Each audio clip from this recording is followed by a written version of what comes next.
기분은 선택할 수 없어도 태도는 선택할 수 있습니다. 나를 소모하지 않는 태도의 심리학. 겸손한 행동은 겸손한 사람이 가장 잘 알아본다. 그리하여 겸손은 또 다른 겸손과 연결된다. 즉 세심하게 낮추어 표현하는 감각이 있는 사람은 그런 사람과 있을 때 편안함을 느끼며 더 가까워진다.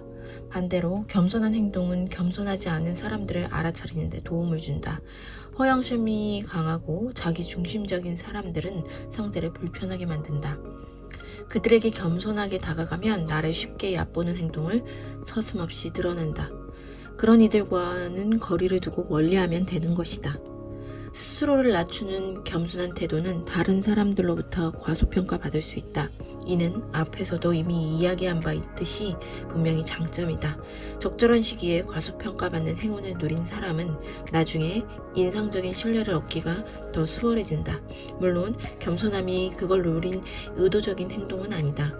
겸손한 사람은 다만 자신의 성과에 대해 크게 언급되지 않도록 조심할 뿐이다. 자연히 외부로부터 저항도 훨씬 적게 받는다. 과대평가된 사람은 약점이 드러날까봐 노심초사하겠지만 과소평가받은 사람은 두려울 게 별로 없다. 자존감과 겸손의 상관관계. 탄탄한 자존감을 갖고 있다면 외부의 평가에 일희일비하지 않는다. 자신에 대해 스스로 판단할 수 있는 힘을 가지고 있기 때문에 다른 사람의 견해는 가려들을 수 있는 것이다. 자존감에 상처를 내지 않고서도 스스로를 객관적으로 평가할 수 있다. 자신의 경험과 지식 또한 자신의 가치를 믿는다면 그 마음이 발판이 되어 더욱 독립적인 여유와 편안함을 누릴 수 있는 것이다. 한 사람의 능력이라는 건 간단하게 판단할 수 있는 게 아니다. 보이는 것보다 보이지 않는 것들이 더 많기 때문이다. 그런 점에서 겸손은 중요하다. 겸손이야말로 보이는 것보다 더 많은 것이 숨어있음을 말해주는 믿을 만한 증거이기 때문이다. 기대를 뛰어넘는 전략적 비관주의. 과소평가를 즐긴다. 어쩌면 당신도 나처럼 이 부류에 속할지도 모르겠다. 만일 그렇다면 당신은 두 가지 큰 장점을 갖고 있는 셈이다. 한 가지 장점은 이미 언급하기도 했는데 나를 소모하는 일에 해방될 수 있다는 점이다. 과소평가를 통해 얻을 수 있는 두 번째 장점은 기대 이상을 해내는 더 큰 기쁨을 누릴 수 있다는 점이다. 겸손한 태도는 매우 중요하다. 겸손은 허공이 아니라 현실에 발을 붙인 채 스스로 중심을 잡고 단단히 서 있으려는 노력이다. 겸손은 성공을 큰 소리로 떠들지 않는 것이며 성공이 함몰되는 부류에 속하고 싶어하지 않는 것이다.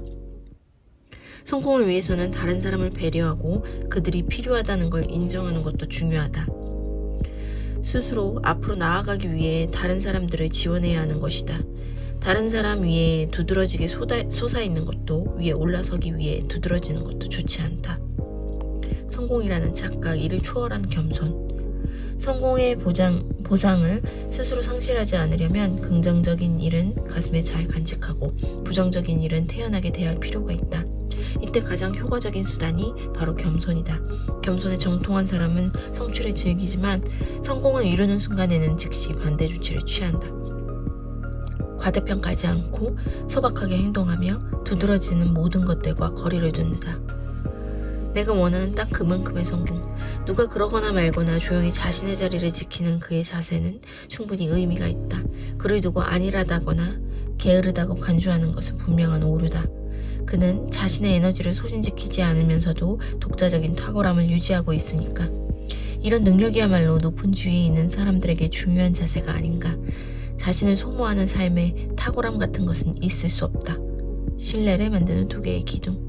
만일 내가 당신을 신뢰한다면 당신은 내가 기대하는 일을 할 수 있어야 한다. 나는 당신이 그 일을 할 수 있다고 믿기 때문이다. 그러나 모든 일에 만능인 사람은 없으므로 당신이 신뢰받을 수 없는 분야도 있다.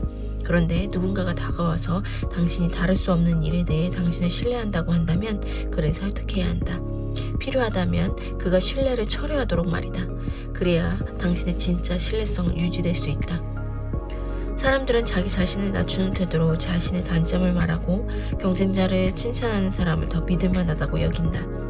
앞서 언급했듯 핸디캡의 원칙에 따라 자신의 능력을 믿기 때문에 그런 말도 할 수 있다고 생각하게 되는 것이다.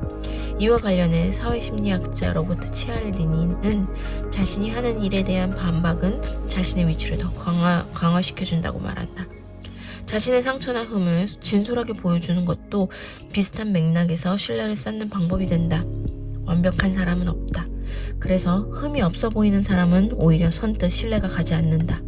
반대로 자신의 상처 입은 내면을 볼 수 있게 허락한 사람들은 인간적이고 공감 가는 사람으로서 느껴진다. 그래서 더 신뢰할 수 있는 사람이라고 생각하게 되는 것이다. 신뢰를 얻는 방법에 뭔가 대단한 비밀이 숨어 있는 것이 아니다. 그저 잘난치 않은 태도를 버리고 자신의 실수를 인정하며 자연스럽게 자신을 보여주는 것으로도 충분하다. 그렇게 하면 신뢰를 얻을 수 있다. 252일차 독서였습니다.